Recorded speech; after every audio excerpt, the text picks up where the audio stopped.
The sky is not supposed to sound like this. In the year 1600, the roar above the Caribbean Sea is unlike anything heard by human ears. The galleons of the Spanish Armada cut through turquoise waters, their sails fat with the wind, their cannons primed for war. Below deck, the scent of salt, pitch, and powder hangs heavy in the air.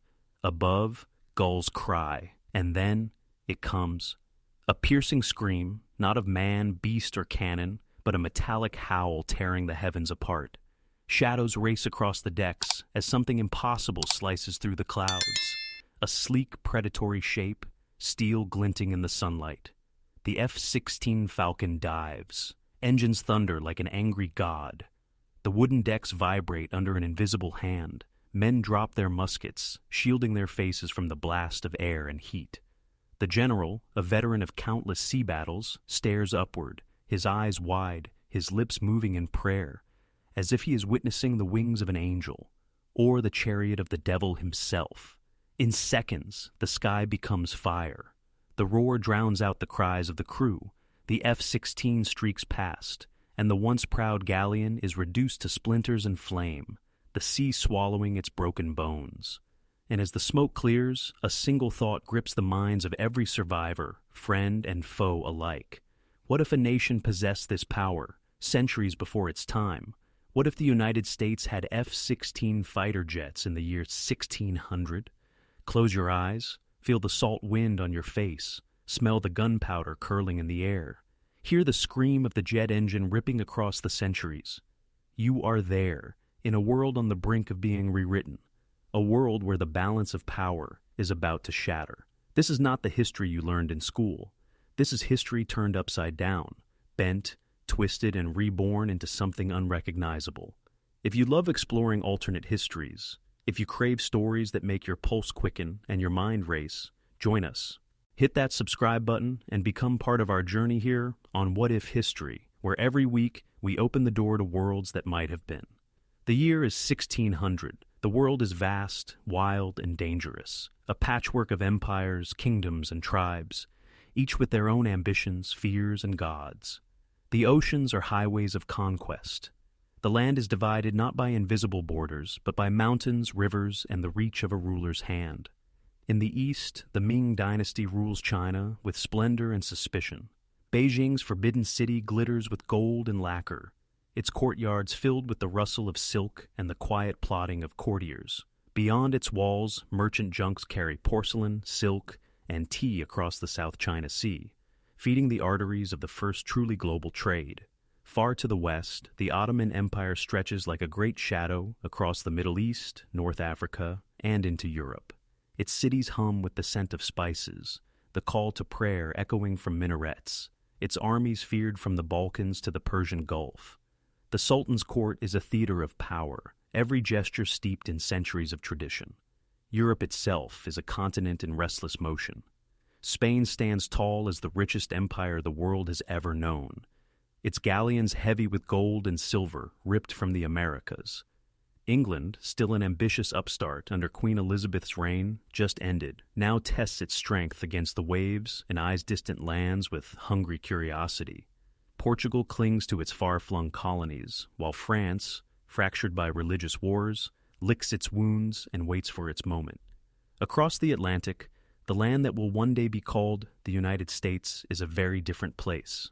There is no union of states, no flag with stars and stripes.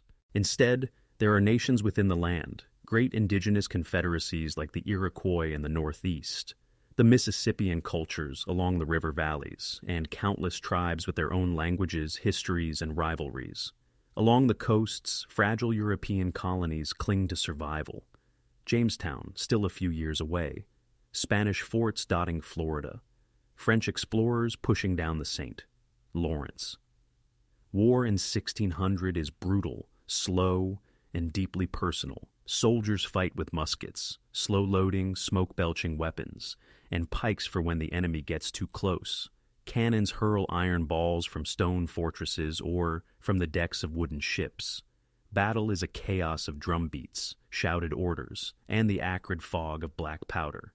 Sea battles are grand duels of endurance, fleets lining up in careful formations, exchanging thunderous broadsides until one side limps away or sinks beneath the waves. On land, armies march for days before even seeing the enemy, then collide in desperate bloody clashes where discipline and luck decide the day. And above it all, time is slow. Messages travel by horse or ship, sometimes taking weeks to reach their destination. News of a war's end might arrive months after the final battle. No one in this world can move faster than the wind, the current, or their own legs. It is into this fragile, balanced, painfully human world that something will arrive, something faster, louder, and more destructive than anything the 17th century mind can comprehend. A force that can cross an ocean in hours, strike a city before its bells can even toll an alarm, and disappear into the clouds like a phantom. The year is 1600, and the sky is about to belong to someone else. No one knows exactly how it happened. Some say it was a miracle, divine intervention, a gift from God to a people not yet born. Others whisper of a rift in the sky, a tear between centuries that allowed something from the far future to fall into the hands of the past. But the truth, if there is such a thing, is stranger still. It begins in the year 1600 in the dense forests along the eastern seaboard of North America. A handful of European settlers and native scouts stumble upon something impossible. A sleek gray bird of metal, its skin warm to the touch, its wings stretching like the arms of a hawk.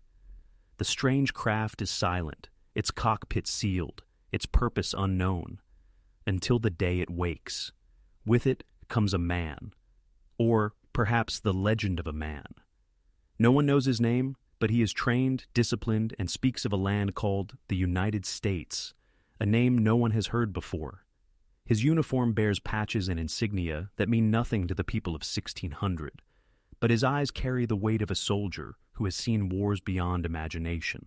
It doesn't take long for this weapon to find a master.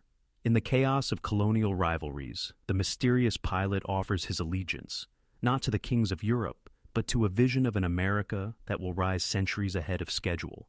The indigenous tribes see an opportunity to unite under a force no empire can challenge. The settlers, hungry for independence, see in the F-16 the promise of a nation born not from rebellion, but from overwhelming dominance. The first test comes swiftly. Off the coast of Florida, a Spanish treasure fleet, 6 galleons heavy with gold, sails toward home. The sky is clear, the wind steady, the men confident. Then the roar begins. The F-16 bursts from the horizon like a falcon diving upon pigeons. Its nose tilts downward, missiles streak away, and in seconds, the deck of the flagship is a storm of splinters and flame. The galleon's mighty cannons thunder uselessly into the air, their balls falling harmlessly into the sea. Sailors abandon ship, throwing themselves into the waves as the falcon circles back, its afterburners boiling the water below. News spreads like wildfire, though no fire has ever moved so fast. Across the Caribbean, Spanish governors speak of a demon bird that strikes without warning. In London, merchants whisper that the New World hides a power worth more than all its gold. In Paris, the king's advisors debate whether this weapon could change the balance of Christendom itself. But perhaps the most important reaction comes not from the palaces of Europe, but from the council fires of the Iroquois Confederacy. Leaders speak in hushed tones of a sky warrior who can make their enemies vanish in a heartbeat. For the first time, the tribes imagine a future where they are not driven from their lands, but become the masters of an entire continent. The world does not yet know it, but the age of sail and shot is ending, and the age of the jet has begun, 300 years ahead of schedule. The first decade after the F-16's appearance is a time of disbelief and terror. Across the Americas, word spreads of a thunderhawk that can strike from the sky. Spanish galleons begin sailing in convoys, guarded by extra cannon, but it changes nothing. The Falcon chooses when and where to appear, ripping apart fleets and vanishing beyond the clouds before a single musket can be fired in retaliation. The colonies along the eastern seaboard experience a strange and sudden shift. English settlers, normally clinging to survival, find themselves shielded by an invisible guardian. Raiding parties from rival colonies vanish overnight. Native nations, recognizing the balance of power tilting, form alliances with the mysterious pilot, exchanging resources and knowledge for protection. In Europe, the Spanish crown demands answers. How can a weapon of such speed and firepower exist? Scholars scoff. It is impossible. Admirals mutter, if it exists, Spain must possess it. But no matter how much gold is offered, no one can reproduce it. The skies remain the sole domain of one machine, in one place, in one cause. And yet, whispers begin. If such a thing can be built once, perhaps it can be built again. The second decade is defined by obsession. European empires pour resources into strange experiments, wind-driven turbines, powder rockets, alchemical engines. None succeed, but in their failure, they stumble into other discoveries. Improved cannon designs, faster ships, better steel. The race to match the Falcon inadvertently accelerates technological progress by centuries. In the New World, the Falcon is no longer just a weapon. It is a symbol. Colonial leaders speak openly of independence. Native leaders speak of uniting the continent. Together, they imagine a nation born not from rebellion against Britain or Spain, but from an entirely new foundation, one of shared power, advanced defense, and absolute control of the skies. The Falcon's pilot, aging but relentless, begins training a small cadre of chosen warriors, not to fly, for there is only one jet, but to think like he does, to see the battlefield from above, to strike where the enemy is weakest, to fight wars with speed and precision rather than mass and attrition. Spain, desperate, sends its greatest fleet yet, 100 ships, to crush the upstart colonies. They never make landfall. The Falcon attacks not just the lead ships, but the center of the formation, breaking the convoy like a wolf scattering sheep. What remains limps back to Europe, defeated without ever seeing the enemy's face. The 1620s are a turning point. By now, the Falcon's presence has reshaped the map of the Americas. Spanish control shrinks to pockets in the Caribbean and South America. The English colonies expand inland, but no longer under the direct thumb of London. Communication across the ocean is too slow, and local leaders no longer fear European retaliation. Native nations, armed with muskets and cannon gifted by their allies, hold vast territories free from colonial encroachment. In some areas, they even levy taxes on European traders, turning the balance of power completely upside down. In Europe, a new kind of diplomacy emerges, negotiations with the Sky Nation of the Americas. Ambassadors arrive in wooden ships, carrying royal letters addressed not to a king, but to a council of colonial and native leaders. The Falcon itself grows older. Maintenance becomes a sacred duty.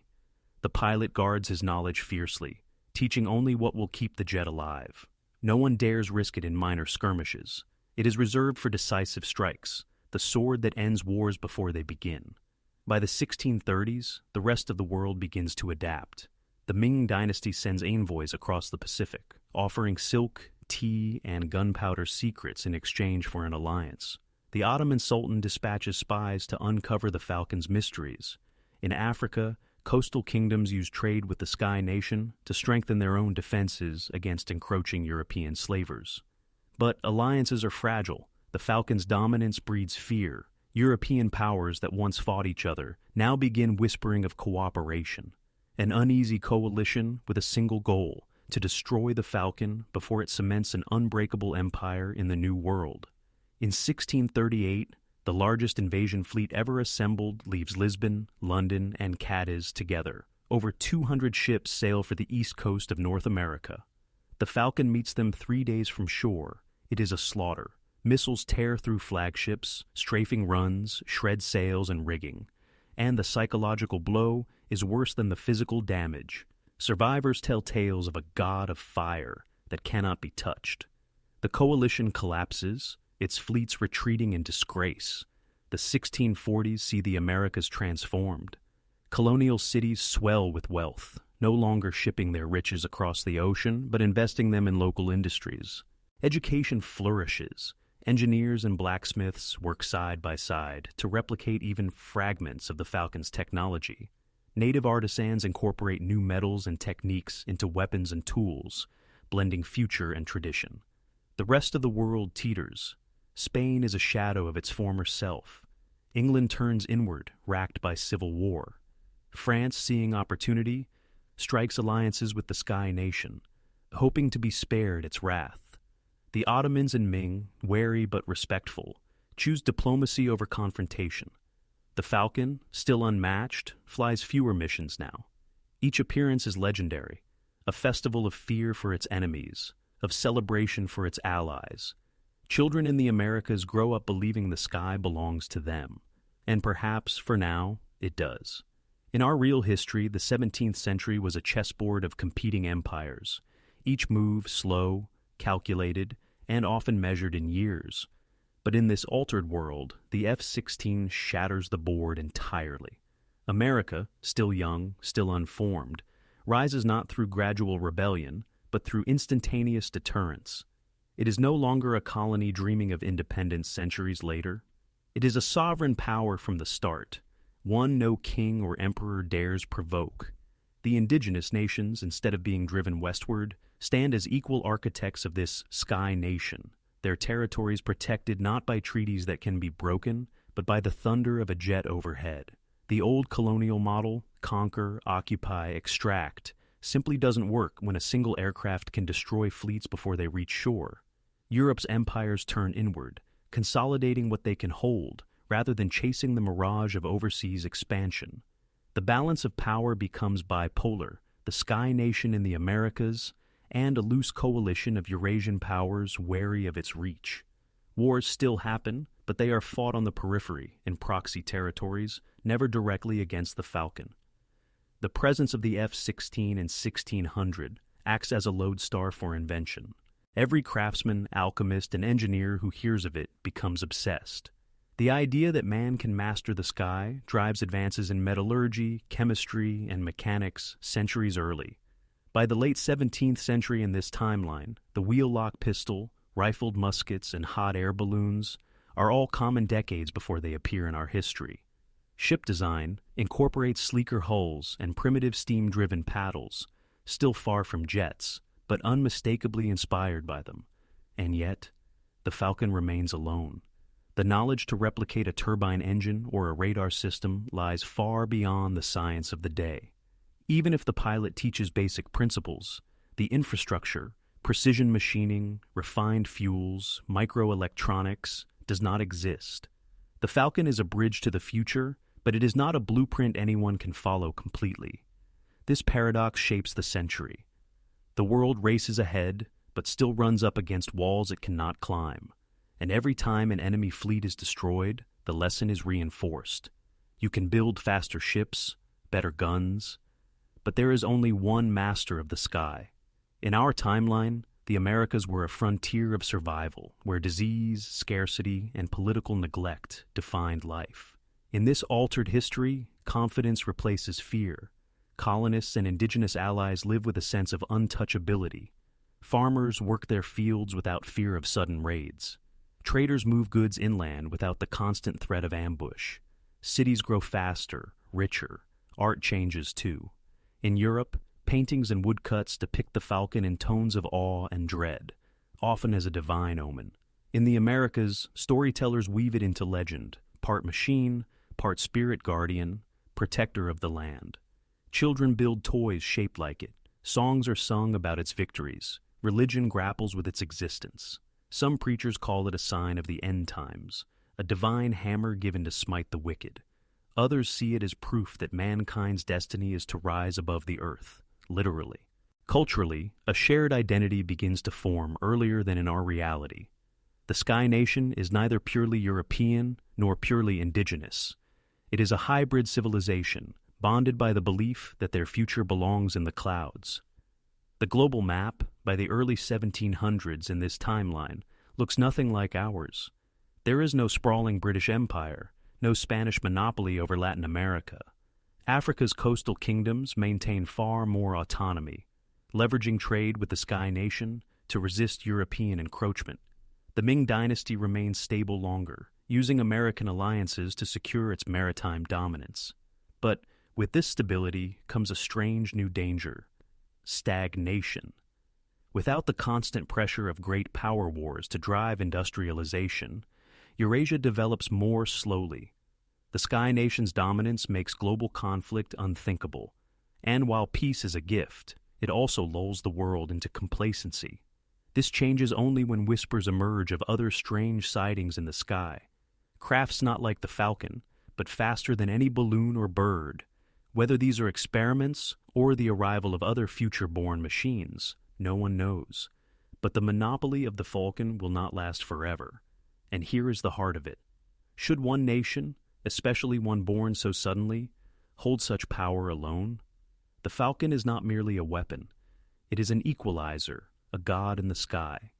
In the hands of the just, it is a shield. In the hands of the ambitious, it could be a blade that carves the world into submission. Even in this altered history, the pilot grows old. Who inherits the Falcon when he is gone? Will the next guardian value restraint, or will they see in its thunderous might the chance to rule unchallenged?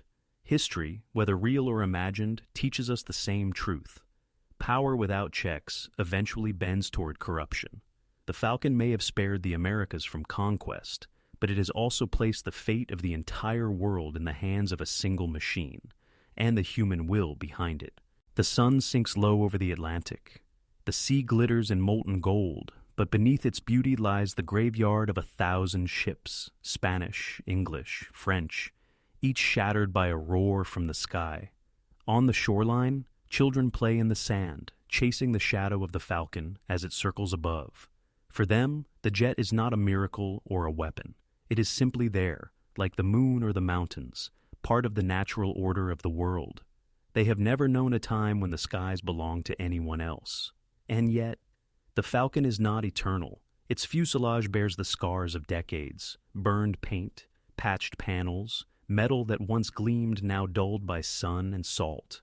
The pilot, his hair now streaked with gray, still sits in the cockpit, hands steady, but eyes carrying the weight of what he's seen. He knows he has rewritten history, and he wonders if that was truly his right. Because history is not just battles and borders. It is the sum of human choices. Every destroyed fleet, every shattered fortress, every king who bent the knee instead of raising a sword. Each of these choices has rippled outward, shaping lives that will never know they were changed. Somewhere in a distant port, a Spanish boy grows to be a poet instead of a soldier, because the war his father would have fought never happened. In the heart of the Iroquois lands, a young girl studies in a school that could never have existed without the Sky Nation's rise. And in Ming China, an emperor sleeps more peacefully, knowing his shores will not be stormed by European cannons. Not yet. The Falcon has brought peace for some, fear for others, and a question for all. If such power could change history so completely, what would happen if we held it today? Would we use it to protect or to dominate? To unite or to divide? Would we be guardians or tyrants? The engine's roar fades into the distance, and for a moment, the world is silent. You can almost believe that nothing has changed, that history has followed its natural course. But deep down, the moment the Falcon first screamed across the sky in 1600, the old world ended, and a new one began. If you've journeyed with us through this reimagined past, you've seen how a single thread pulled from history can unravel the whole fabric. You've felt the weight of what if pressing against the mind, and there are countless more doors left to open. So, if you want to keep exploring these alternate worlds, where battles are fought in skies centuries too soon, where empires rise and fall in ways they never did, make sure you're with us next time. Subscribe to What If History. Leave a comment with the what if you want us to explore, and remember, history is never just what happened. It's what could have happened.